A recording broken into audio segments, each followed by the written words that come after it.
That was at a tournament in Sweden, like a record tournament. And yeah, it's a funny story. There was a little tailwind when you came from the 600, and it like pushed me a little too far, and at that time we were still doing the big S turn when we're cutting to the ramp. Yeah. And like you kind of had to cut away from the boat, and well, I was just too far ahead. So where I wanted to turn, there was no boat yet. I still had to go out. So it made me like 2-3 meters later than I wanted to be. And I just turned and hung on and just don't remember anything until I was in the air and just flying and just, landing past the 200-foot mark. And it was a bit scary, but luckily I landed on my feet.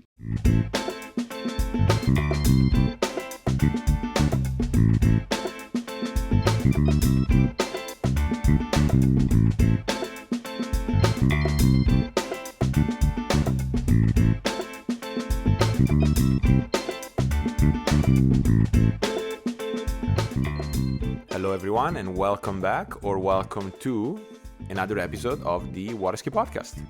This is Matteo, your host, and the goal of this podcast is to promote the glorious sport of water skiing, the one that we all love, and the one that sometimes gives us a little pain, but then we keep going back and chase buoys, fly far, and try to do a few tricks.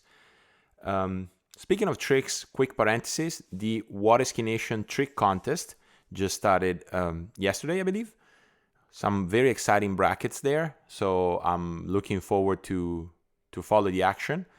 If you don't know what I'm talking about, check out Waterski Nation on Instagram, and you can vote for your favorite trick run in a head-to-head contest in Waterski Nation stories. So who is this podcast with? Well, this is with Steffen Wild. Steffen is a former pro skier from Germany and really notorious for his abilities in overall and in jumping.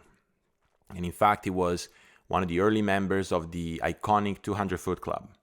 That was an initiative led by Nautique to basically create a club with all the jumpers that jumped above 200 feet, further than 200 feet. And this interview came about essentially because Steffen and his family have been skiing here at Jolly quite a bit. And when I heard that the family was enjoying the podcast and listened to it quite religiously, I thought, well, it shouldn't be too hard to convince Steffen to sit down for an interview. And it really wasn't. We had a lot of fun. Also recording live, which, as I said before, it's not the easiest thing to do nowadays. So I'm really glad we got to sit down face to face and hear his story. Now, interesting one, German skier doing the regular though occasional trips to the US growing up and really keeping the partnership with his coach from the start till the end. I know we've spoken a lot about coach-athlete relationship with other guests, but we dove deep into this one because I think it's quite interesting, the approach that they had. And also we spoke about, the Worlds, the early successes he had as a junior and under 21, how he was able to manage to water ski even after, teenager years. And then his transition from water ski professional water skier to a businessman within the water sport industry, founding Wild Wake Park and really shifting a little bit more towards that side of the industry. So I won't go any further. I really think this is a great interview. A little bit back to be a little longer, a little more calm, which comes easier when you're doing it live.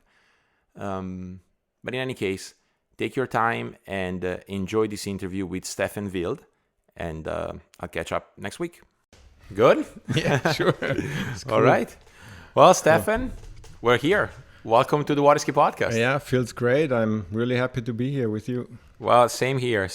I know I say to a lot of guests that they're avid listeners, but with you, I have direct contact that you and your family really enjoy the podcast. And I just want to say that I'm super stoked to have you here. This is one of the first interviews that I do live in a long time, just because of the current situation. Why don't we start by explaining why we're here together? Well, we just started the season this year. It's still cold in Germany, and we took advantage of good weather in Italy and came down with the family to ski for a few days. Yeah. And had a great time. Yeah, no. Sad that you have to leave in a couple of days, but Yeah. I'm sure we'll get to ski again soon. Yeah. Ski together again. Look, you know how it works more than most. So the first question is here. So how did you get into water skiing? Well, of course I know the question. Well, my dad was always into a lot of sports, and he had some friends who had some boats skiing on the river, and eventually he had the idea, well, let's get an outboard as well and start skiing. And we were just really young, me and my brother. I was, I think, 7 or 8, and well, we just started like every recreational skier on a river, trying 2 skis, 1 ski, and then getting up and having a great time with friends and family on the weekends. And then eventually we heard about this club not so far away from us, and my mother brought me there to check it out. And they had me ski, and we looked at it, and then that's the funny story. Like they said, hey, we have a tournament in like a few weeks. Don't you want to come by and have a look how it goes? And then I went there and with the family, and then they never had a course in before because they were not too competitive in this club. And then I show up at the tournament, and they say, well, don't you want to ski in the tournament? And I'm like, yeah, but I've never seen a course before. So they explained me on shore, how the course works, the entrance gate and first buoy. And they put me on the ski and let me go. And well, I saw the entrance gate, I saw the first buoy. Of course, I cut over way too early. I was on my way, missing the entrance gate, and then I did a little turn, got through the gate, and of course, not one buoy, but still was fun. And that was my introduction into tournament skiing. Right, sort of thrown into it. Yeah, and then there was some of the federation coaches were there, and they saw me skiing. I was, I don't know, 7 or 8 years old, and I said, well, why don't you want to come and ski with us this summer? We have a training camp. And so they invited me, and I was there for 2 weeks, and then the first junior nationals and so on. So right. That's the start. So what years are we talking about now? That must have been like 77, 78. Okay. Yeah. Okay. What was the?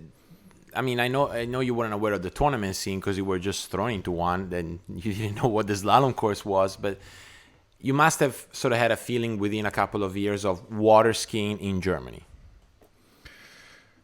Yeah. Well, it wasn't a very big sport, because in Germany we have a lot of environment. How do you say? And like green people who right, environmentalists, yeah. Yeah, and then it's really hard to get permits to use boats on rivers or lakes, and so there's not many clubs or private already clubs. Then? Yeah, already then. Oh, wow. We didn't have. There's not many clubs. There's maybe 10, 15, 20 clubs in the country, and that's it. And so it's a really small scene even then. There was maybe.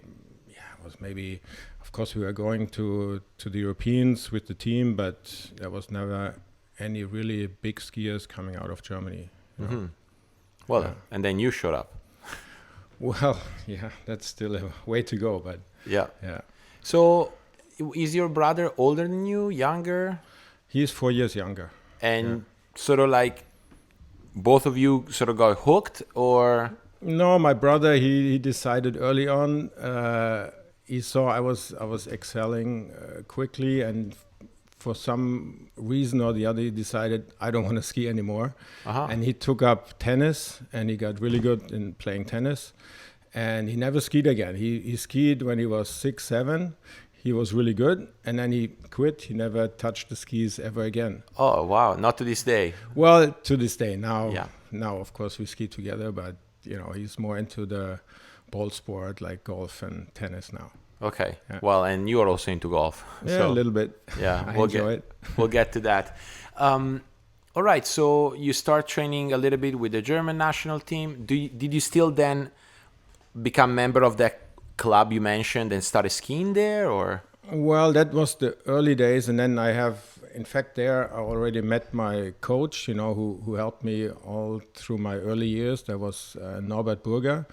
And then he moved away from that city to another town, to Munich. And there is the club where I'm still now. That's Amberg, which is one of the best tournament sites in Germany. And so I went with him because it was pretty much the same distance from my hometown. And so I started training there starting in 1980. Okay. Yeah, and then that's where we spend our weekends with my coach, and that's, yeah. So that was sort of like week school, weekend ski. Exactly. Okay. Exactly. Now, what was it like? Were you slaloming mainly, and then the other two events came, or was it from the start? If you're skiing, quote unquote, then you do all three. Yeah, at that time it was all three events, of course. And what I didn't say, we always had like a team going to Florida every spring. So it was like the junior team going with the coach for 3 weeks on the Eastern holidays to spend 3 weeks in Florida. And I was there the first time in 1980. And, there you train at Swiss ski school, slalom tricks, jumps, you do everything. And then that carries on throughout the summer, of course. Right. Oh, wow. So you were young when you started to go to Florida, like 11, 10? 10. 10. Yeah. Well, all by myself. All by yourself? Yeah. You, a bunch of other skiers, and a coach that has to manage them all? Yeah, yeah. What memories do you have of that?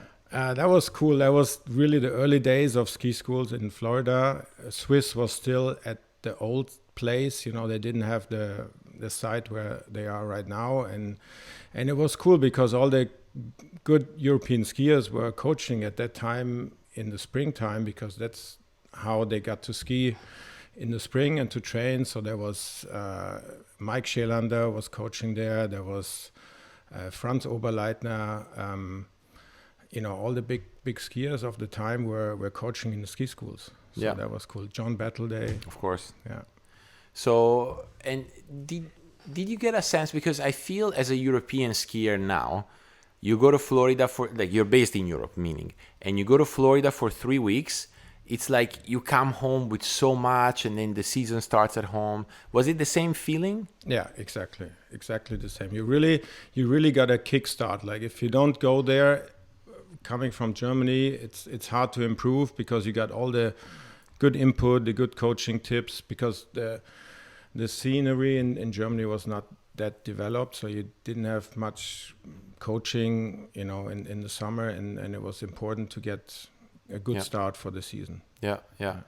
But it sounded, on the other hand, that you had a coach early on that sort of took you under his wing, and you were followed, at least. You had a direction. Yeah, exactly. I was very lucky, because Norbert, he's really into sports, and he's really technical also, and he kind of learned the sport with me together. We went together to Florida and had the same coaches, and always, talked to each other, watched videos together, and we're like, I was coaching him, he was coaching me.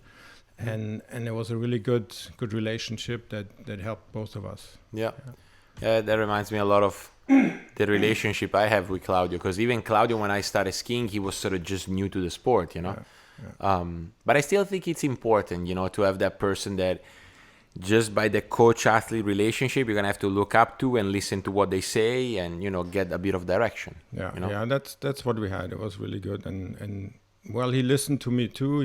When I came back from Florida and or skiing with other people, and then we talked about what they said and so on. So we kind of developed the way that worked for me. Yeah. What type of like youth skier were you? Were you committed, 4 sets a day, no problem? Were you more like elusive? What was your? Well, in the early years, it was just fun, being with the other kids on the water and just training. And then I had like a few years where I was maybe a bit lazy, and I was like, yeah, and, do I really want to do that? But then still, you go to European Championships, you meet the other kids, you go to training camps, and it's just great time. And then by the time I was 13, 14, I think I realized, hey, I have something, and if I work hard, I can achieve things, and so that then I get a little more focused. But still, I mean, the summers are short in Germany. I mean, we had the 3 weeks in spring, and then weekends, and then of course there's some summer holidays you train, but still it's not that easy, And Right. Yeah, but junior Europeans was always the big goal for the season, and I had a hard time in the beginning at those tournaments. Like mentally, just your level wasn't there. What was the hard time about? Well, like you build up to those tournaments, and then you feel like, hey, if I ski good, I can make maybe a medal and do something, and then suddenly you get the nerves, the butterflies, and it doesn't work, And then, well, I got in contact with some mental coaching when I was in Florida. One year there was the Canadian junior team, and they had a mental coach, and they let me join in some of the sessions they had, and then I realized, hey, that's maybe something I really need to work on. And then I kind of self-taught myself a little bit and read a few books, and then I said, okay, I have like a way to go. And it took me 1 or 2 seasons to really adapt to it, but then eventually I kind of controlled myself better and then had some successes. Well, that's really, there's a lot of super cool things about this story. One, pretty early on in sports psychology or mental training, right? Like we're talking mid 80s, early 80s, right? Yeah. Early in the field. 2, the fact that you recognized that was something you were lacking of and pursued it. 2. Well, it's easy. Like you ski good at the nationals and at the home tournaments, and then you show up at Europeans and you pull out on your countercut and you don't feel your legs anymore. So you're like, right. Okay, something's wrong here, Right. So maybe I need to work on it, And of course, it was mentally, No, but still, I think the conversation is like, it's interesting because at the time that was almost taboo, like, oh wow, then he's not fit for sports, or is we're gonna that sort of talk. But the fact that you recognized it, you had a chance to pursue it first through the Canadian and then by yourself, and then especially that you said, I read a few books, and after a year or 2 I managed. So obviously the question comes, what are some of the things that helped you? Well, most of it was visualization, and just breathing techniques and so on, and just prepare yourself for the moment, on the water and so on, and just get, know there will be some anxiety and you will be nervous, but can be a good thing also, and you just got to control it, And then, well, you work on those techniques, and at first there's no result, but then you do it again, and then suddenly you see, okay, it's getting better. Yep. And and I was lucky that at a very big important tournament, and it's the first time it really showed that it worked, And that was Junior Worlds in '86. Okay, story time. Well, the first I got to start European Championships. I was always really motivated and everything, but for some reason, it never worked out for me. So I just had 1 silver medal in jump, and that's all I ever did at European Junior Championships, And then '86, we have the first ever Junior Worlds. Like there's never been a Junior Worlds ever before. Milan? In Milano. Yeah. Yeah, and I've been there before. We skied there like 2 years before. In '84, I was at the Europeans Open. They invited me, just to get experience. So I knew the site.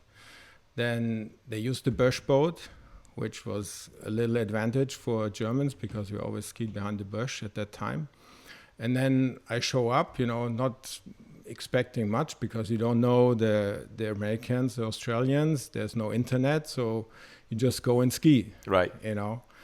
And well, I made all 3 finals, and I'm leading jump after the first round. Whoa, big dog. Yeah. Big dog of the event. So suddenly you're like, wow, some pressure going on and so on. And I was leading overall also, Okay. So after a while, then I ski again. I had to improve. I improved my tricks in the final. Slalom, I think I did the same. And then in jumping, there was the American kid, J.D. Wiswall. Yeah. He was second in overall. And I needed to stay within 3.5 meters of him in jump. And we both jumped. I jumped 42 in the first round, and he did 41.50 or whatever. And then he was a good jumper, and he goes out and jumps 49.50 in the finals. What? And my PB to this day was 45. So I had to go 46 to stay ahead in overall. And that's like, I'm the last jumper on the water. There's 5,000 people on shore in Milano. So thank God I did my mental training. And how did that set go? Well, I went out, I almost crashed on my first jump, but I managed. And second, I jumped 46.9, which was second in jump, first overall. And then... Man, you rocked at those junior worlds. Yeah, that was like my biggest junior tournament, yeah. Wow. Yeah, that's super cool. I mean, that's a lot going on as last of the dock in jump, like the jump itself, and then also the overall. Wow. Yeah. So you sounds like already as a junior you recognized, that if your mind is straight and you're able to focus the way you should, then things can work out when it matters. Yeah, and that in the end that kind of turned to be one of my strengths, later on. I felt like I was always able to deliver when I needed to. Yeah. And then after a while, your opponents realize that too, and then makes it even more of a strength, And yeah. Oh, yeah, that's right. Yeah. Yeah, he's the one that can put it together when it counts. Yeah. Right. Okay, so juniors, you're still in high school, right? High school is over. I believe at the time there was no under 21 category, right? Well, I was at the first Junior Worlds ever. Yeah. And at the first Europeans under 21. Okay, so there was already under 21. No, there was not yet at that time. But my last year under 21 was the first ever Europeans under 21. Okay. So I got to do that too for the first time. That's cool. And it turned out to be not too bad either. Okay. But we'll jump to that. But, I kind of wanted to hear, as like I've interviewed people that did something similar to what I did, finished, high school in Europe, then booted off to the US, collegiate skiing. When you finished high school, what were your options? What did you end up doing? Well, first of all, at that time, you still had to join the army in Germany.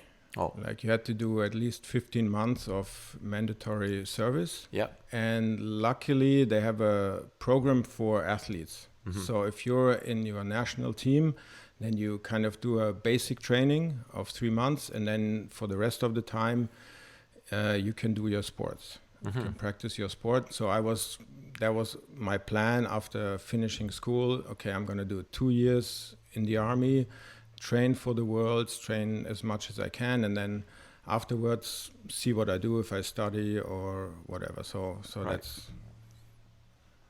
All right. So, you do 2 years of service, which from what I understand, and it's kind of similar in Italy, you were doing military service by training in your sport and representing, I guess, Germany and the army. Is that kind of the idea? Exactly. And that's like pretty much the biggest sponsor we still have these days. In all Olympic sports, all the top athletes, they join this program, and that's how they get the chance to train for their sport and still get some financial support. And because in many sports you don't earn money to really support yourself. So, Right. Yeah, and I know Janina in her interview said she's in the same program as well. Yeah. What was that like? Like, did you have to, so after the 3 months you were basically in Florida skiing, or did you have to, like go back for some boot camps? Like what? No, basically you just have to turn in your training plans, and then you just say, well, I'm in Florida for 3 months for training, then I come back for the summer to do the tournaments and train in Europe, and that's it. It was really, really simple. I'm sure your friends were slightly jealous of you, your cohorts. Of course.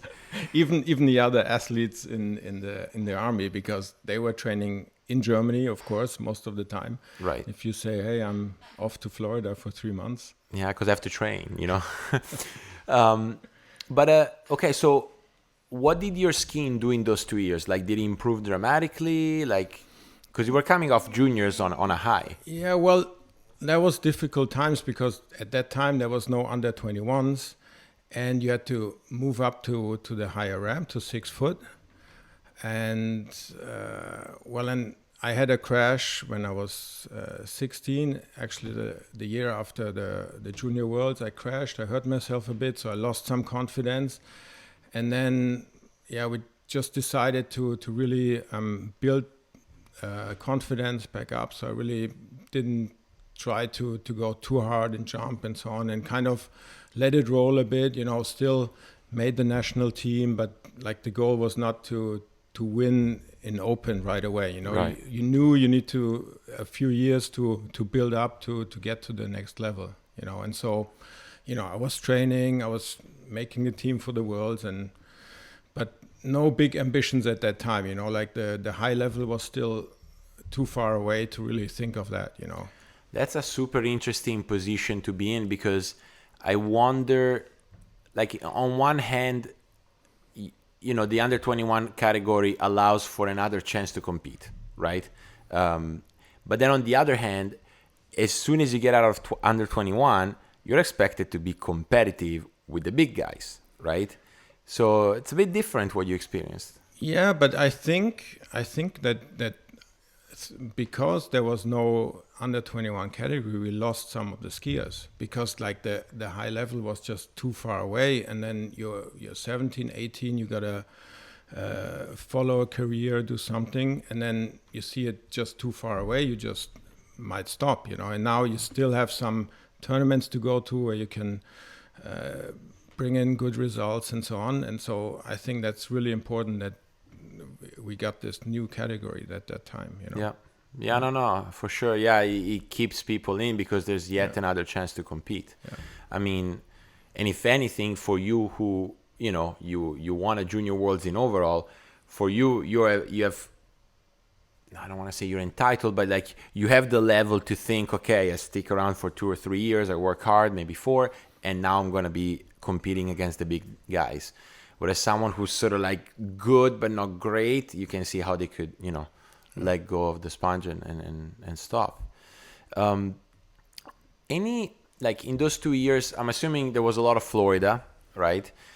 Any sort of experiences you recall of, how can I say, like greatness, like watching some pro tournament or skiing with this legend, and things like that can happen in Florida? Well, Florida training was always great because in the springtime there was always the kickoff of the Pro Tour was in Orlando in April. So all the top guys were getting together. Europeans were training there anyway, and the Americans came over, and we had 2 years at Steffen Wild ski school, and just the week before the Pro Tour, then he's friends with everybody. So Bob Lapointe comes over from California to do the Pro Tours. Of course, he skis at Sammy's place, right? And we're there as a student, So not bad. So that's pretty cool. And then I remember the one ski set I had as a student in the ski school. there was Jack Walker. He was the driver at the Pro Tour, and he tried to get some practice in too. So he came over to Sammy's to drive for a few sets, and then Andy shows up, and Bob shows up too. So. And they end up both in the boat with Jack Walker driving, and I'm behind the boat and slalom skiing. So you can imagine the pressure. Yeah, no, I understand. That was a memory, you don't forget, of course. Yeah. Did you get to ride for those guys, or that was sort of like a no? No, riding. I was riding for Sammy, watching him jump, and that was pretty impressive. Yeah. And then Bruce Neville was training with him at that time, and Camille was still there, still competing, and it was really good environment. So, and was it? I'm guessing, like, because you said that coach pretty much at home was still following you even in those years. Yeah, he was with me there. Norbert was. Ah, okay. Like we went together, spent 3 weeks there. That's at cool. The ski school. Yeah, that's cool. Was it? How can I say? Like you were getting exposed to really good skiers, giving you some tips, and what were you getting out of your coach? Because, and you see my question, because sometimes I think we're faulty as water skiers of the mistake of like, that person gave me some tips, so that's the best coach in the world, right? But you stayed with the same guy for a long time. So what was, the dynamic there? Well, for me, it's a little different. Like I never skied with the same coach for like throughout the year, or like we didn't have a special technique we follow. I was always trying to catch ideas and bits from everywhere, because in the ski school you have different coaches, and then with my coach at home, then we just kind of developed around those ideas, and then when he went to Italy, he had a good coach there, and he came back with a new idea, and so it was not as structured as it is nowadays, maybe, and still slalom technique, or all techniques, there was still a lot of different ideas floating around, I would say. Yeah. Okay. So, 2 years in the army, did you ski any worlds during those 2 years, or was it too early?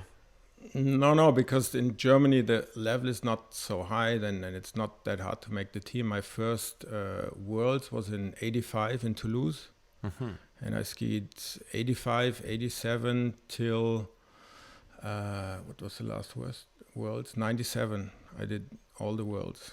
Okay. Yeah. So what's that? 6 worlds? Yeah. Okay. So you skied open worlds before junior worlds.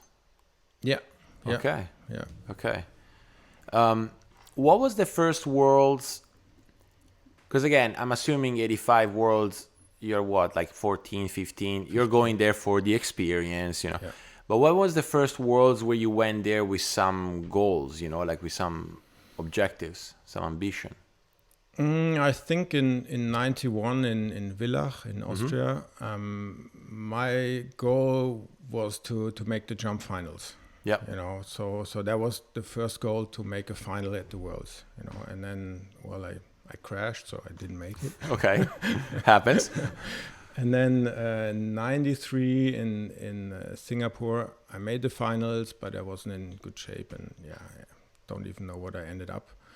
And then, from then on, but then I was already competing on the Pro Tour, and then of course your goals go up for the Worlds, afterwards. Right. Yeah, then it's not enough to make the finals, like you expect to make the finals. And yeah, exactly. Yeah, that you're whole, shooting for a medal, And then you get a medal and you want to win. Yeah. That's the performance up spiral, right? Yeah. But before we go to some of the highlights, right? What were some of the, and by highlights I mean wins and records and stuff like that. When was like one time, was it maybe in Villach in Singapore when you made the final? Did you feel something a little different, or? Worlds was always, a little difficult for me. I don't know. I think we were more focusing on the Pro Tour at that time. Like really in the 80s, the pro tour in the States was like the pinnacle of the sport, and that's really where you wanted to go. And then at that time, I realized slowly that jumping was really my discipline, and then improving there, and then having some good results at Open Europeans, and then I kind of started to focus on jumping, and then more pro tour than worlds, because worlds is just once every 2 years, and if you just want to go there and that's all you focus on, then it's difficult because it's just one tournament. Yeah. Now, I'm gonna ask you a specific question about that, about sort of like pro tour and worlds. And you have heard my podcast. This is a conversation that I thoroughly enjoy. Was it more about the money, or what was it about the pro tour?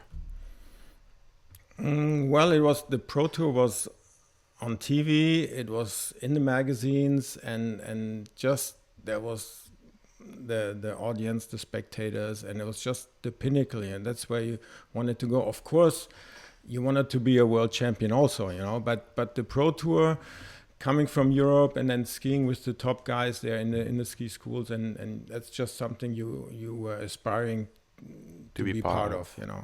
And how? Okay. And it was never for the money, because coming from Europe, I never saw water skiing as a career for me, to really make a living. It was always, I knew if I could do it while I was getting an education, that was great. If I can just pay for my expenses, doing the sport, having some sponsorship, and making some prize money, that was all I was thinking of. Yeah. And then of course you want to go as far as you can, with the possibilities you have. No, which is, I'm asking you because perception is really important. So the exposure that those tournaments had, and there were more than one every 2 years, there was multiple in a year, that sort of made it to where it felt like the high place to be in the sport. That's really interesting, especially in light of some of the things some of us are working on right now. Well, we skipped education. So you said you were getting an education. We left with you in the army. Well, in Florida in the army. When did you go to college? Did you go to university? Well, I was looking into that. I think the college scene just started in the States. There was some college nationals, and I looked into it. But then, there was not that many programs. And then the system we have in Germany is really good. Like, you don't pay for going to university.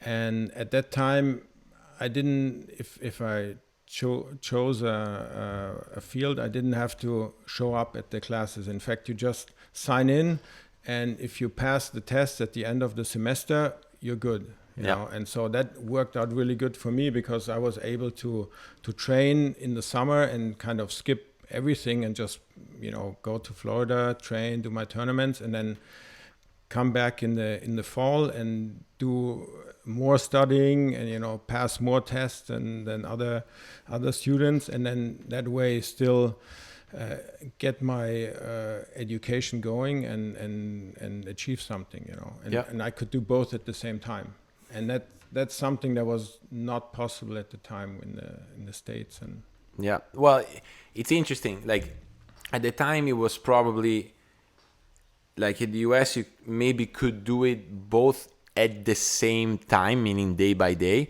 whereas you pretty much compartmentalized. You say, okay, the summer is skiing, the winter is studying, and I'm going to pursue both, right? Exactly. Yeah, that's cool. Because in Italy, it works like that in a way still, right? Like, you can, at uni, you can, sign up for an exam. I think maybe nowadays there's a bit of like an attendance policy, But at the end of the day, if you pass the exam at the end of the semester, you have passed that course, and you pass X amount of courses and probably a thesis at the end, and you have a degree, right? Yeah.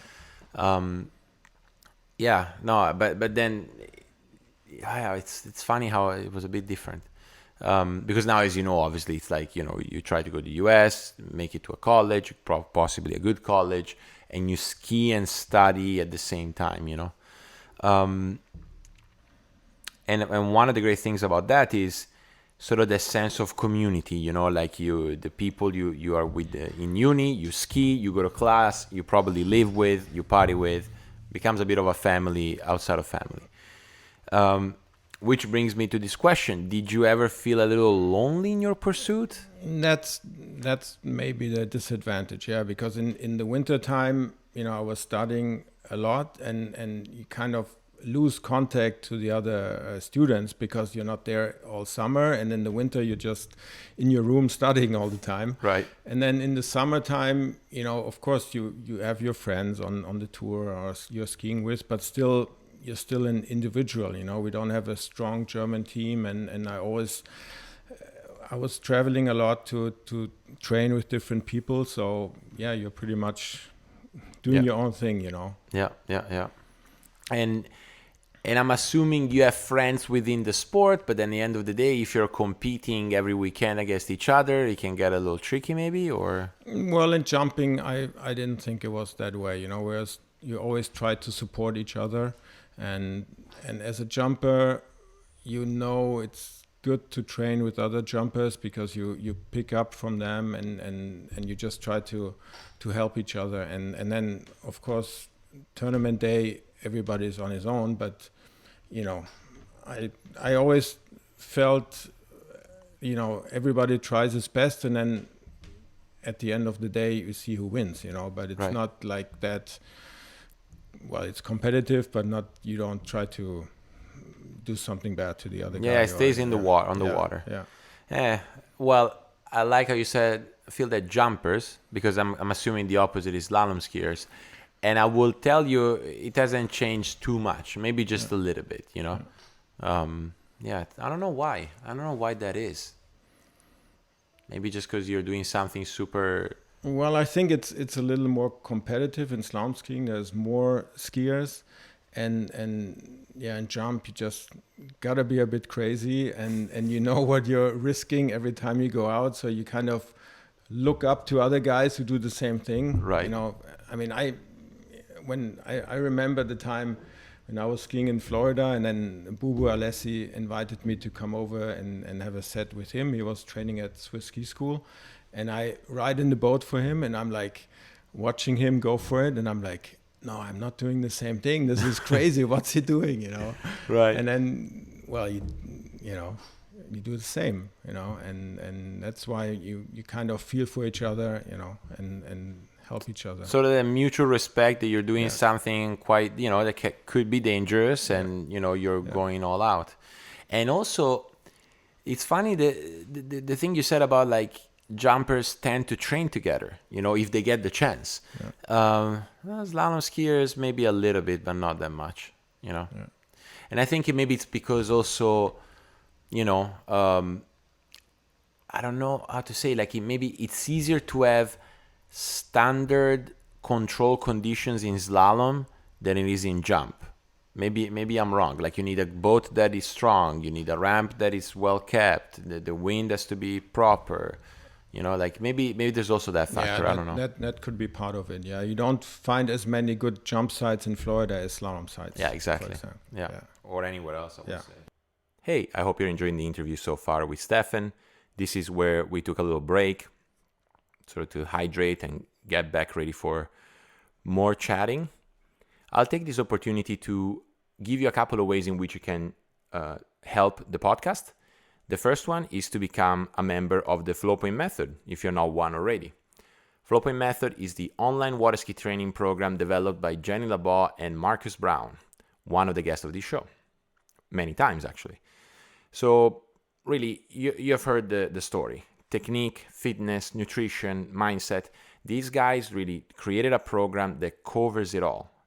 And I love it. I think they've been pioneers in understanding and training multiple aspects of improvement and performance in water skiing. It's not just about where your hips are, right? So they have daily, weekly updates, an extremely extensive library of videos, instructionals, writings.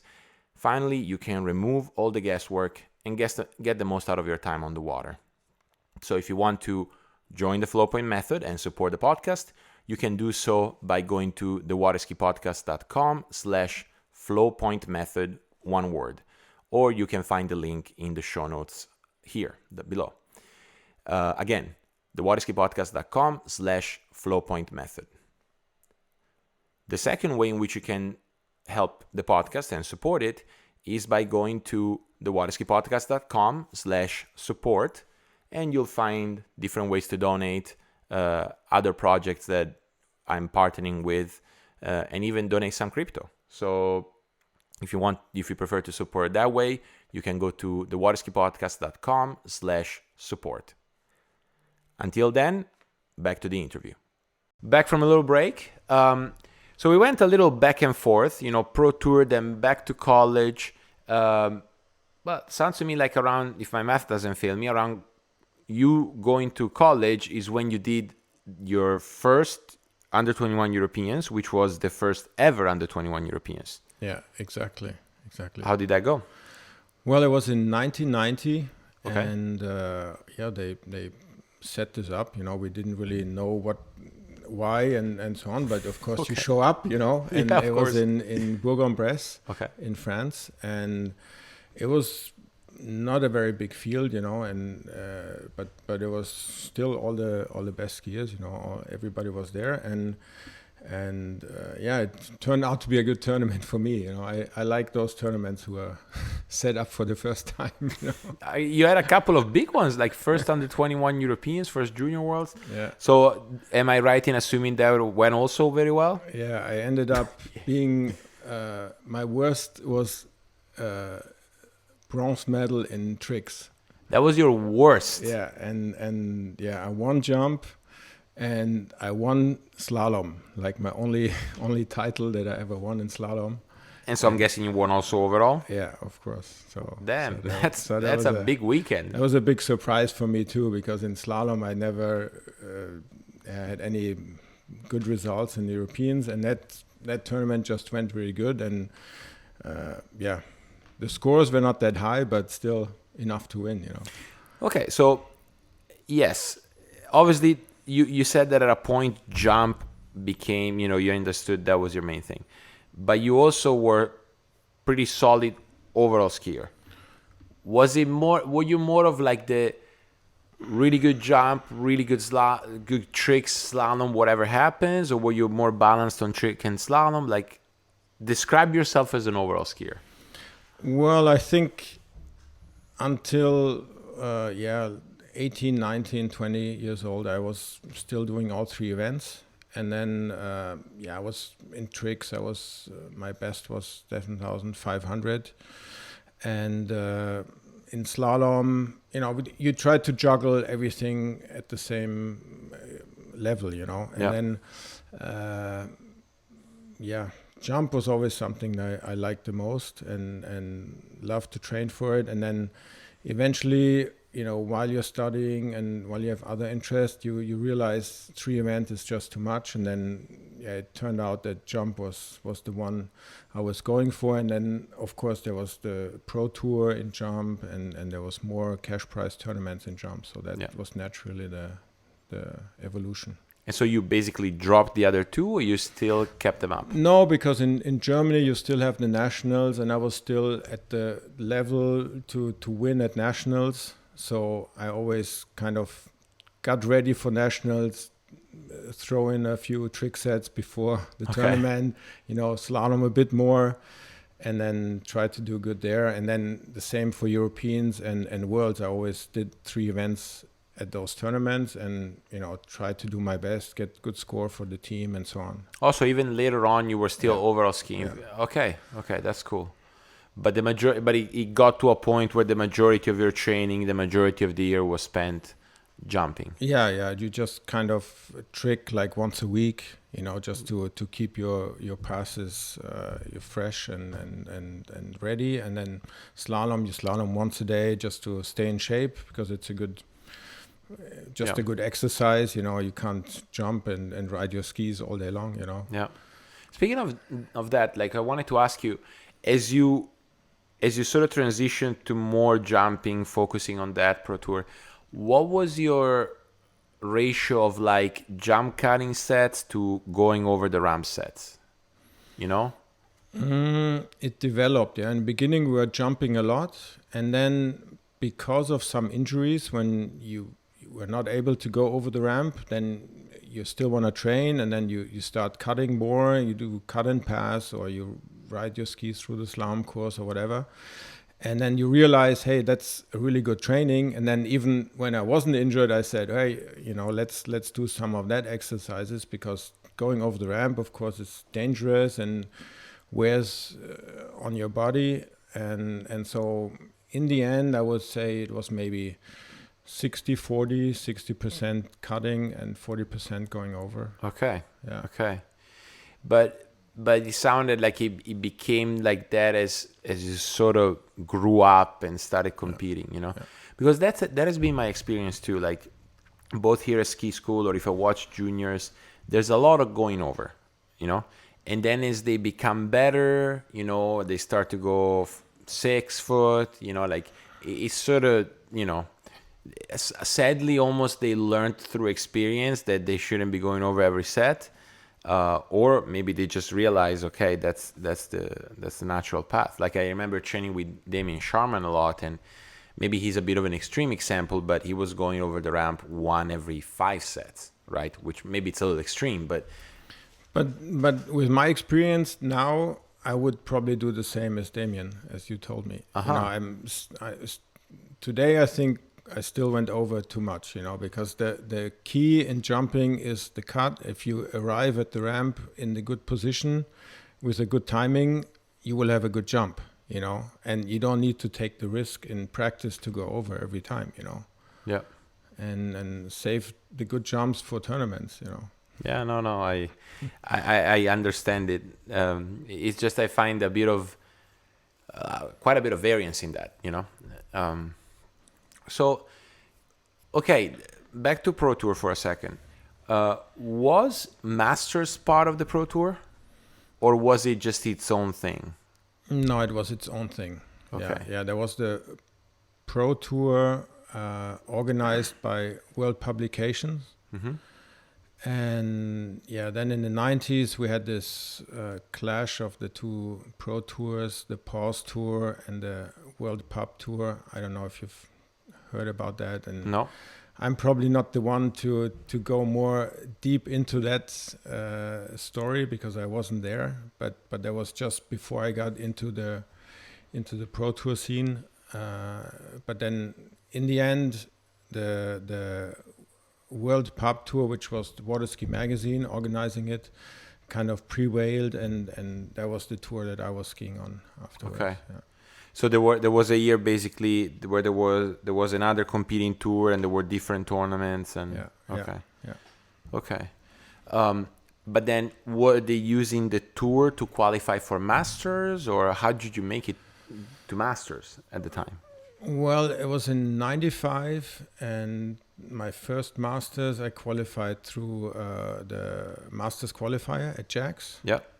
You had to meet a certain distance, or just a result and a certain performance, and that's it. There was no competition if you met that, and in general it was the 5th highest performance in the world ranking.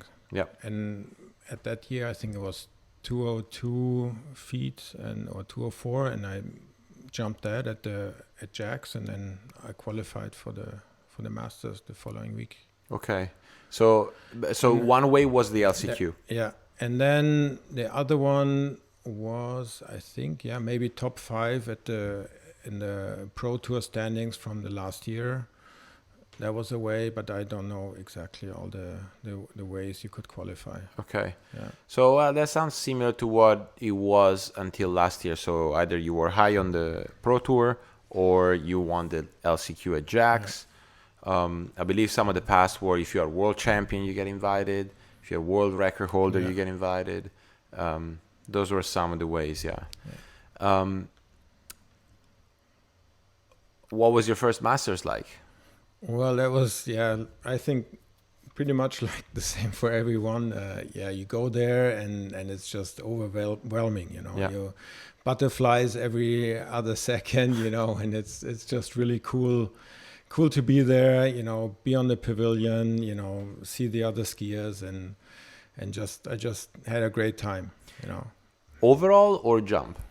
Well, if at that time when you qualified for any event, you could do overall if you were overall skier. So I was tricking and slalom skiing. Did it all. Yeah. Thanks to that LCQ in jump, you snuck in slalom and tricks. That's cool. Yeah, so that was fun. And then, on my first year, I even made the finals. I just took a cut that was way too late, hung on and kicked it. And I was seeded second after the first round.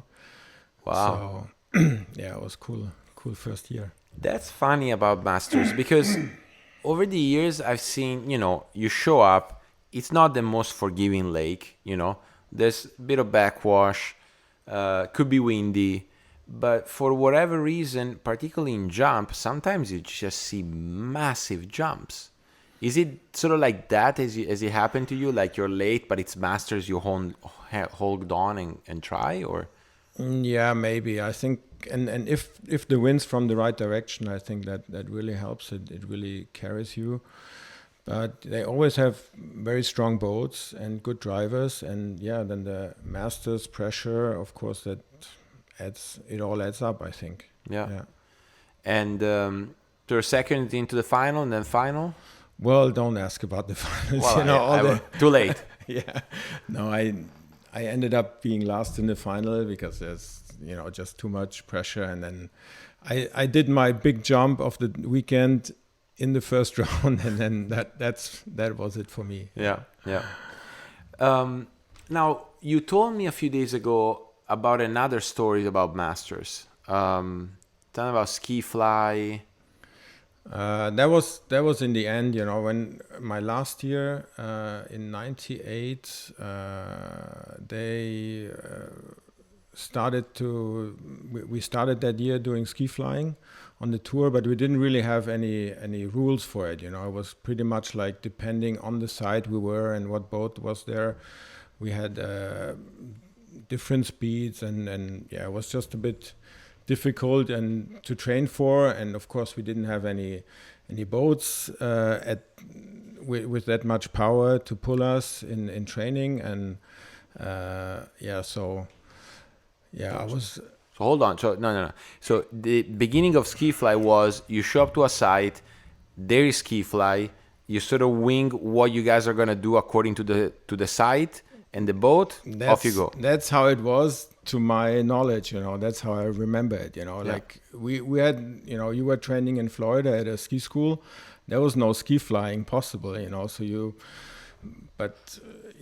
wanted to try it, and some of the jumpers had some ramps for ski flying, and but you show up at the tournament, for example in Shreveport, there was ski flying, and you just try to do your best. Yeah. 3 jumps first round, no practice, go for it. Right. So what was this, if I'm not mistaken, longer ramp, right? Generally, that was ski fly. Yeah. And definitely faster boats. Longer line, same line? Yeah, the line was longer. The speed was up to 45 miles per hour, but I don't remember it. It's a long time ago, and you gotta ask the ski flyers. They would know better. Well, yeah. Well, I did like 1 or 2 tournaments, and that's it. But I never really got hooked to it, because for me it was just, I thought jumping was extreme enough, and right.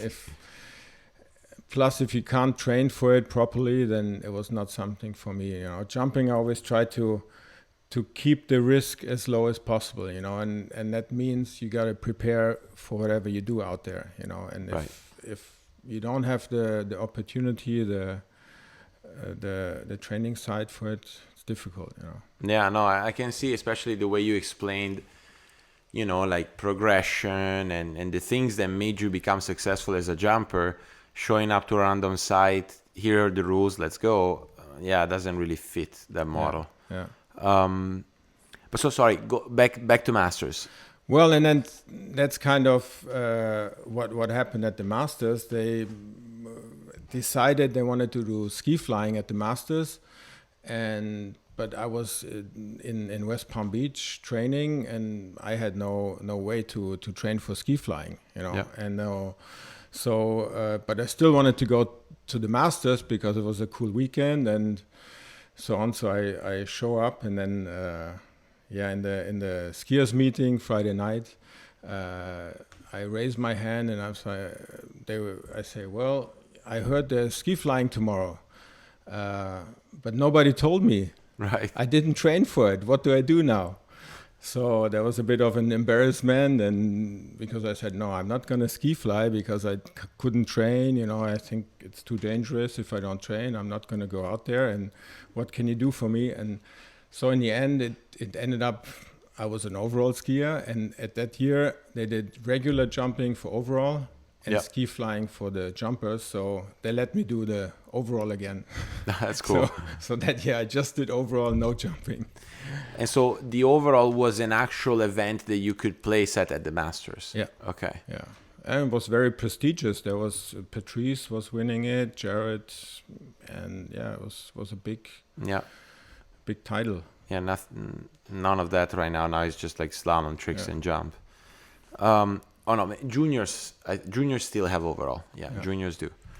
All right. So one of the questions I have for you, and I didn't mention it to you before we recorded, but I think you can handle it. 200-foot club. Can you give a sense to listeners of what that was, how it came about, and obviously you were part of it? Well, before in the 80s, the 200-foot barrier was like the big mark to get to in jumping. And I think in 83, Glenn Thurlow was the first one to go over it, 202, new world record. And then throughout the 80s, 200 was like their thing. There was Hazelwood, there was Sammy Duval jumping that far. And then it kind of, I think Ski Nautique choreographs came up with it to kind of give out a trophy for whoever made it over that mark, and that created the 200-foot club, and then still in the early 90s, there were not that many people going that far because we are still jumping with the short skis. Boats were not that strong.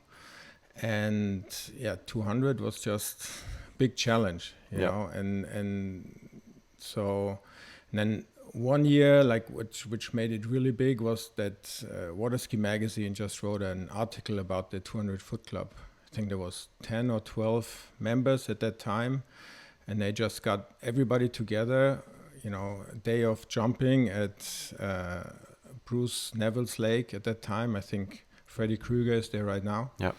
And so that was a great day for all of us. And of course, myself, I just made it into the club the year before. Uh-huh. And I didn't really knew that I was belonging to it, or, you don't feel part of it yet. I wasn't really competing on the tour yet, but I jumped that far. So I get a call in Florida. And they say, hey, next week, we have this meeting in Orlando. Don't you want to come? And, it's a 200-foot club. And I'm like, okay, yeah. Got time. I'm driving up, of course. Yeah. And then you show up at the lake, and then there's everybody, and, like as a young skier from Germany, it's really a big experience because you're standing on the dock with all your idols, and it was a cool day for us. Yeah. I mean, standing on, I would say standing on the ramp, because that picture is probably one of the most iconic pictures in skiing, where there's like, you, Boo Boo, Scott, Jared, Carl maybe too. Sammy. Yeah, all standing on the ramp, some sitting down, that's, to me, when I hear 200-foot club, it's like that picture on the ramp, Yeah, exactly. So where did you break 200? That was at a tournament in Sweden, like a record tournament. And yeah, it's a funny story. There was a little tailwind when you came from the 600, and it like pushed me a little too far, and at that time we were still doing the big S turn when we're cutting to the ramp. Yep. And like you kind of had to cut away from the boat, and well, I was just too far ahead. So where I wanted to turn, there was no boat yet. I still had to go out. So it made me like 2-3 meters later than I wanted to be. And I just turned and hung on and just don't remember anything until I was in the air and just flying and just, landing past the 200-foot mark. And it was a bit scary, but luckily I landed on my feet. Yeah. It's so. What do you mean you don't remember? You don't remember like, oh my God, I might hit the side curtain here. No, that was really a blackout. Like I turned, and then until in the air, I don't remember anything. I just reconnected in the air. Yeah, exactly. Yeah. And what in terms of like Europeans, were like at Boob already gone over 200? Like what European skiers that sort of made that mark? Well, there was Hazelwood and Bubu Alessi. Yeah. Yeah, that were the ones. Yeah. And then you showed up in Sweden a little later than you thought you would want to go. Yeah. And what was the score? 200? I think it was 201 or 202. Yeah. Okay. Yeah. Okay. So, see, that's interesting to me because obviously you mentioned the variables, right? Short skis, weaker boats, different technique. But I mean, I don't want to take anything away from people that jump 200 now because, man, I've never jumped 200, so who am I to judge? But it seems to me like 200 is almost like a no-brainer nowadays. I mean, it's still a big score, don't get me wrong, but you don't get a trophy for 200. You have to scroll down the rankings a bit to find someone that jumps 200. Do you think it was the skis primarily, the technique? Well, the skis make a very big difference. Like we jumped on 76-inch skis, and that was long. Right. So when you started going up with the size, like going over 80 inches, it was like, how can you turn those skis? Right.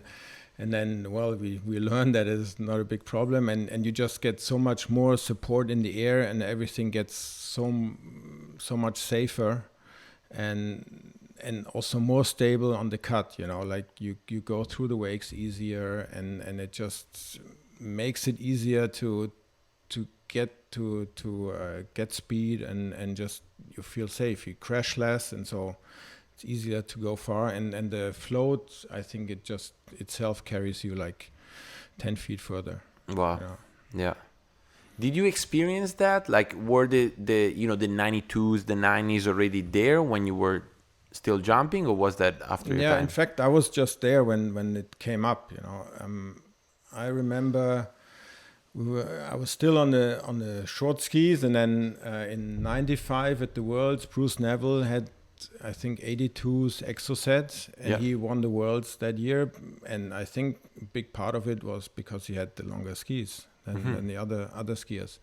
And then I think the next year it was at the Masters, and there was Ron Goodman came over with a young skier from his lake, and he had like 90-inch skis, and we were looking at it and we were just laughing and said, what's that? It's not going to work, and then but he explained how it's working, and then like a year later I fly over to Seattle to get my pair with him, and that was my first really long pair, 92s. And the funny story from that year is I had a good season in 96. I had 80-inch O'Brien jump skis, and I was, I think, 5th in the World Cup that year, and just some good results.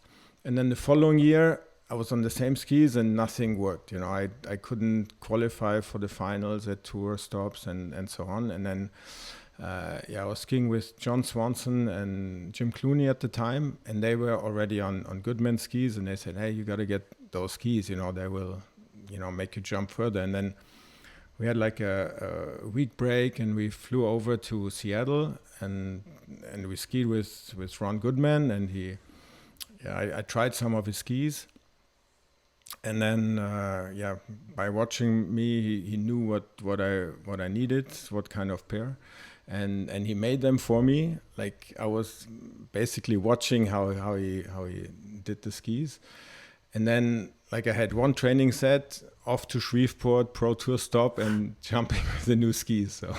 So that didn't go too good that first weekend. But then the weekend after, we had US Open, and I had a few days to prepare with the new skis. And and then US Open went very good. I made the finals and won the title. Oh, you won US Open? Yeah, like a week after I got the new skis. Bam. Like not placing once the whole year with the new skis first. Bam. That's pretty cool. That's really cool. Yeah. And that goes to show, like something I obviously spoke a lot about with Will and with Nick, like equipment in our sport matters, you know. Yeah. You see it from obviously, the highest level, which will make sense. Yeah. But even you saw it this week here, the young 12-year-old, the binding, you move it a whole back, bam, everything, like a lot of things resolve, Yeah. So it's always interesting to think that equipment in our sport is important, Well, clearly you had a direct experience of that. So there's quite a bit about non-skiing that I want to talk about, but just worlds, best placement at worlds, best tournament at worlds. I know maybe it's a tough subject, but well, best worlds was in 95 in France, in Roquebrune, and I was fourth in jump, and felt good. Was a good tournament, but just didn't have enough to make a medal. And then my the big goal was 97 in Colombia, where I felt I could really do something, but then to my disadvantage, it was in Colombia, which is very high altitude, and the boats weren't that strong, and I'm a big guy, so that kind of was to the advantage to the lighter guys. In jump, of course that makes a big difference if you don't get the strong pull that you need. And that because 97 I had a good season. That's when I won the US Open, and I felt like I was ready to make a medal. And then it just wasn't my tournament. I think I was sixth in the final in jumping, and Okay. And that was your last Worlds? Yeah. Okay. Yeah. So because Worlds are every 2 years, I'm assuming that soon after that skiing was over for you, or? Well, I told you I was studying in the winter time and skiing in the summer, and then I stretched that that period out as long as possible. But after 7 years, I finally got my final exams and got the title that I was studying for.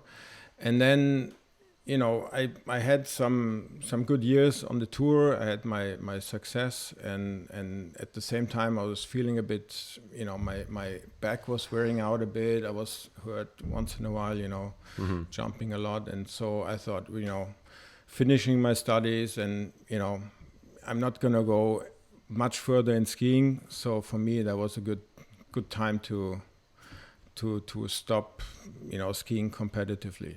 And that was in 98 was my last season. And then I got into the business side of water sports. Yeah, and that's what I wanted to get.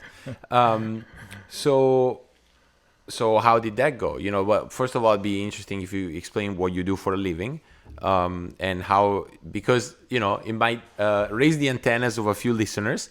How did you, stumble into that? Yeah, well, we run a cable park with my wife in Germany, in the south of Germany. It's like a cable park mainly for wakeboarding. We have two 5-tower cables and two 2-towers.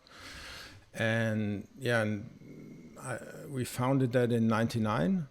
and yeah, I've been doing that since then. And I stumbled into it. Yeah, that's a good way of saying it, because I was studying in '98, getting ready for final exams, and there was a friend of mine who was like from the area, and he said, "Hey, did you hear about this lake where they want to build a cable park?" But they don't have an investor. They don't have anybody who wants to do it. And I'm like, oh yeah, that sounds interesting. I might, investigate what's that all about. And that's what I did. And I called the owner of the lake and checked with them and told them what I was doing and that I was interested. And well, then we got together and I signed a contract and they let me do it. But and that's great, but it seems to me like it's super early days, right? Like wakeboarding was about to launch. I don't know how old the cable system in installed water sports. Well, that's in Germany the scene is a bit different. In fact, the cableways were invented in Germany. Yeah. It's a German engineer, and so there has been a big cable scene in Germany since the 70s. Ah. Yeah, like in the 80s there was maybe 20 cableways in Germany, when there was all over the world there was 5. So so like the water skiing was really big already on the cable, even without wakeboarding. So I was always in touch, being in Germany with the federation. You knew about the cable scene. I was coaching like once or twice at a cable park, the water skiers. And so I was in touch with the scene, and I kind of saw that there was a business opportunity, running a cable park, even without wakeboarding. Okay. Because it was not on the scene yet. There was no wakeboarding. So I thought, with my background being a water skier, then I studied business at university. I thought, well, that's a good combination. I should be able to do something like that. And then, we started it, and then at the same time, wakeboarding came up. It just came over from the States, the boat scene, and of course, wakeboarding on the cable. And wakeboarding at the cable is just the perfect combination. Because on the cableway, everybody skis at the same time. You can have up to 10 people on one lap together, but they all ski the same speed. So for water skiing, that's a little difficult, because if you have a high-end skier, he wants to go fast, he wants to slalom. You can put in a slalom course, you can slalom on the cable, you can jump, you can trick, you can do everything. But everybody wants their own speed. So that works good for recreational skiing, for two skis and so on, for beginners. But then if you get better, you want to slalom. So there was always a dilemma for the cable park owners. And then there came wakeboarding, where everybody goes at the same speed. You go 29, 30, that works for beginners, that works for the pros, for everybody. So as cable owner, you're very happy about wakeboarding, because you can make all your customers happy at the same time. You run the same speed. So that's how wakeboarding really got bigger on the cables, and also the cableways got more popular all over the world, because people realized, hey, wakeboarding works perfect on the cableways, and we can just bring more people to the water at the same time. Right. Yeah, that's interesting. So when you started, was it still skiing, or you sort of started with the idea, okay, wakeboarding is picking up and that's going to be really the bread and butter? Well, I don't think there went that much thought into it. I knew that it was working in water skiing, and then there was wakeboarding already. So our first season, we already had the wakeboards, but we still had a slalom course in it. We did some hours where we were going faster for the slalom skiers, and then slowly faded away in the following years, when nowadays we only have wakeboarding, Yeah, so it's like 30K. Yeah. Let's start the day. Let's finish at 30K. Yeah. Okay. What were the early the early years, like from a business side, you know, like was it like you started, you know, obviously I guess a little small and you grew and grew, but like what was the scene already big enough in Germany to where you felt it was like, I don't know, like a safe investment, like a good business option, or was it still a bit of like a venture, you know? Well, of course, it's a venture because well, it's not. There's not like a water skiing scene that, you know, just runs at your cable park. You kind of have to develop your own clientele, you know, locally. You know, but you know, people in general in Germany, they like to do sports, and in the summer you want to do water sports. So and the cableways work perfect because you're independent of any weather. You can do it when it's raining. You don't need any wind, like windsurfing or other water sports, and so it's just perfect, you know. And people can show up. They don't need, you know, if you're a ski club and you have a boat, you need somebody who pulls you. You need someone who spots you, and you know, it's just a big endeavor to get on the water. Yeah. And at the cable park, you just show up, you buy your ticket, and you go. You know, so it just works. You know, Simpler. So, simple. And then, of course, you need to introduce your people to the sport, and you gotta do a good job. You know, have a good service. You know, help beginners and so on. And then through word of mouth, you know, it grows fast. Mm-hmm. Yeah. Did you like maybe it sounds, but like as you started the cable park, were you then picking up a bit of cable water skiing, or by the time you said you did the shift from skiing to business and that was it? You know?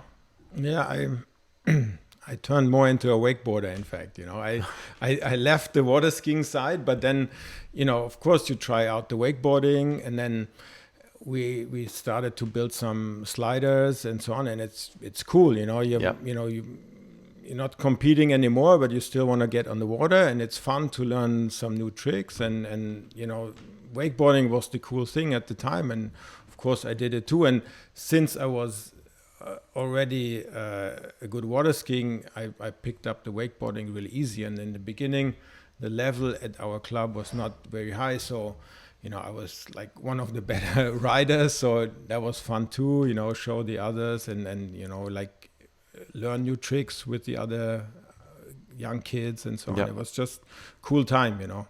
Did you go back into competition as well?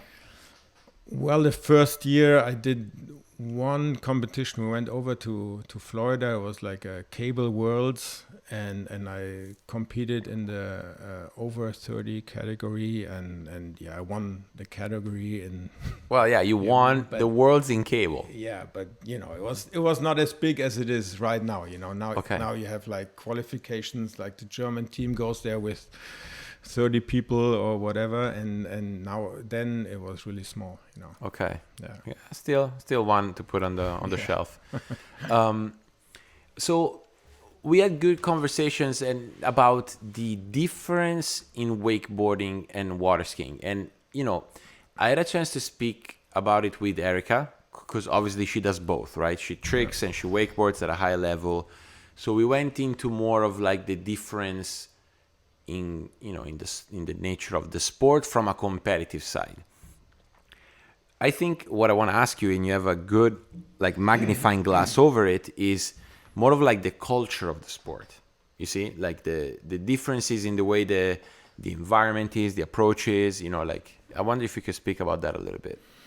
Well, we mostly know the cable side, you know, and we know our customers, and they see it as a lifestyle, you know. For wakeboarders who come to ride with us, they just want to have a good time. They want to learn new tricks and just have fun on the water, of course. But they don't really want to compare themselves in a tournament environment, you know. So it's really more, Yeah, like you can maybe compare it with snowboarding and alpine skiing.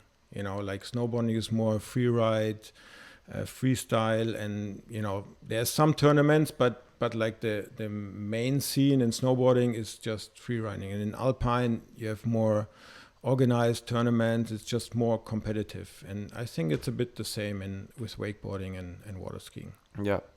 Yeah, no, I mean the whole difference between the freestyle sport that arose from a more traditional sport, right? Yeah, But it's interesting because then you also have competitions in those sports, but there's maybe, I don't know, the subjective judging aspect that maybe is actually true to the nature of the culture, right? So you want to go big, or you want to, you know, like look really stylish as you do something, which for me that I come from a slalom course, like, is it 2.5 or 3? You know, like that's what I really care, you know?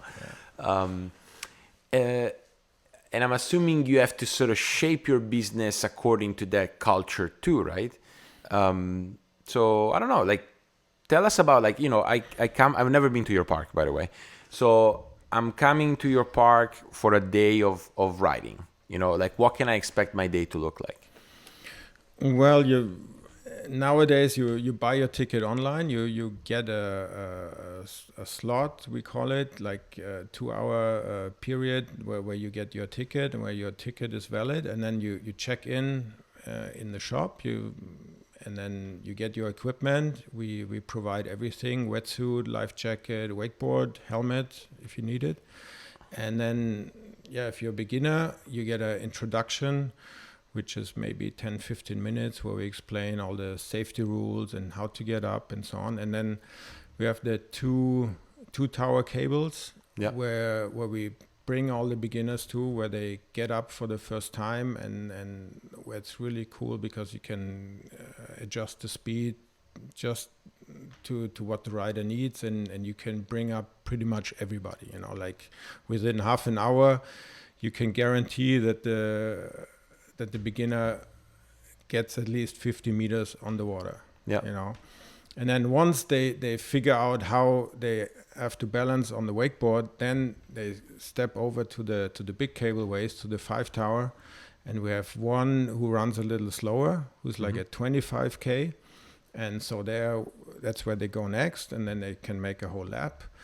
And if you pick up very fast, then you can rent a feature board and a helmet and try your first slider or ramp if you want, even on your first time there, you know. Okay. And we have the big cableway, we have all the sliders and ramps, and you can do that and try that and just have a good time. Afterwards you can have a drink or a coffee in the restaurant. We rent out SUP boards, stand-up paddle boards. And so you bring your friends, your wife, your family, and they hang out at the beach and just watch you how you fall in the water. All right. And so 2 hours is kind of like the general that riders go for? Yeah, that's what we recommend, or that's like the best time, because you know, like 1 hour is a bit short, and then more than 2 hours gets a bit tiring too. You know, we have some day passes, but most of the riders choose the 2 hours. Yeah. And so I think maybe that's one of the, you know, the cool aspect, because maybe I can bring a couple of friends. We get the 2 hour ticket at the same time. Exactly. Yeah, we're riding possibly, you know, in the same lap. Exactly. And then we meet each other again on the dock, getting, you know. Yeah, exactly. It's very social, and it's simple, you know. You can do it by yourself. You meet your friends there, or you bring your friends, you bring your family. You can do it with your kids. We have a lot of customers who rode with us when they were in their 20s, then they were gone for 10 years, and now they come back with their kids. Right. Because it's a great family sport for them. Yeah. You know. Yeah, no, that makes sense. And it's cool that it keeps still that family sport aspect even in the cable, you know. Yeah. Well, it sounds like a good day to spend, you know. I will be coming up, you know, without the... Sounds good. Good. I'll have to.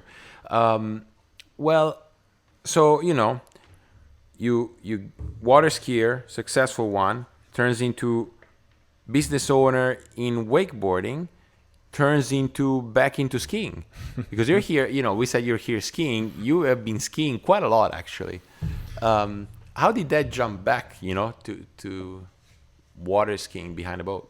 Well, our cable park is not far away from Amberg, where I learned how to ski in tournaments and where I was training all my time. And so we always skied a bit. And yeah, my wife, Christelle, she is really into water skiing. And I was a bit turned off, after ending my skiing career and starting the business. I skied a bit, but then you kind of don't get to the same level when you go on the water as you were, and then you kind of feel, it's not as much fun as it used to be. So I kind of let it go a bit, and then she always enjoyed it a lot, and we still spend some time in Florida, vacation, and then skiing. But now, with the kids getting older, we have a son, Tim, he's 13, and the younger one is 11, and they like to ski, and so we discovered water skiing again as the great family sport that it is, and so now we spend a lot of time together at the lake, skiing and training together, and I found a new love for the sport, I can say. Yeah. And not as competitive as I used to be. I enjoy more the social side, the family time, and just being out on the water in the sun and just having a good time with friends and family. Yeah. It's cool how it can, it's sort of like a regression back to how we got into skiing, Yeah. But there's also been a bit of fin tweaking and binding adjustments, like it looks like that side of things sort of interests you as well. Yeah, I know I don't ski as much. I'm not in the same shape, but still you want to go as far as you can, and Right. It's still fun to to tweak the fin a bit and try a new ski, and even if it doesn't work out in the end, but it's still something to do, and yeah, it's just fun. Yeah. No, it is good fun, and then I guess also just the learning, like experiential learning. You try this, well, no, that doesn't work as well as I thought, or it doesn't do what I thought it did, or it does it, Yeah. So I was right, like Yeah. it's a good experience too. Look, Steph, I think we covered it all, Thank you so much for doing this. I know we've been trying to do this for a while. I had to catch you the last night before you left, really, really pleased that we got to do this, Yeah, thank you, Matteo, for having me, and I feel really honored. I know who was already on your podcast, and I'm really thankful that I got the chance to. And yeah, great time being here. Yeah. And yeah, I think I can still have some shout outs. Oh yeah, of course, man. Sorry, you get your shout outs, please, as long as you want. No, I want to thank all my coaches, of course, who helped me on the way, but especially my coach Norbert that I talked about already. Without him, I wouldn't be here today. And then there's Petra Trautmann, our national coach. She was always with us at the Europeans, Worlds, and supporting the team. That she was always a good, very big help at those events.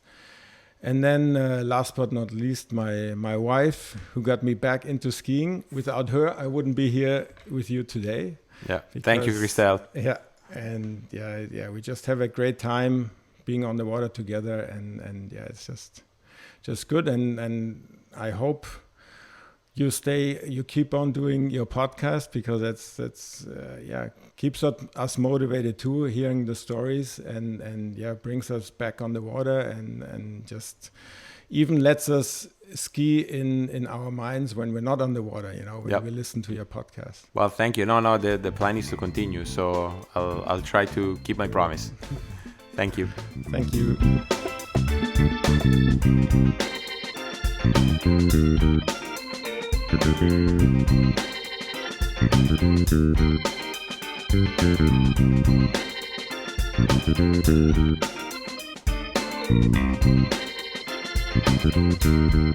Thank you.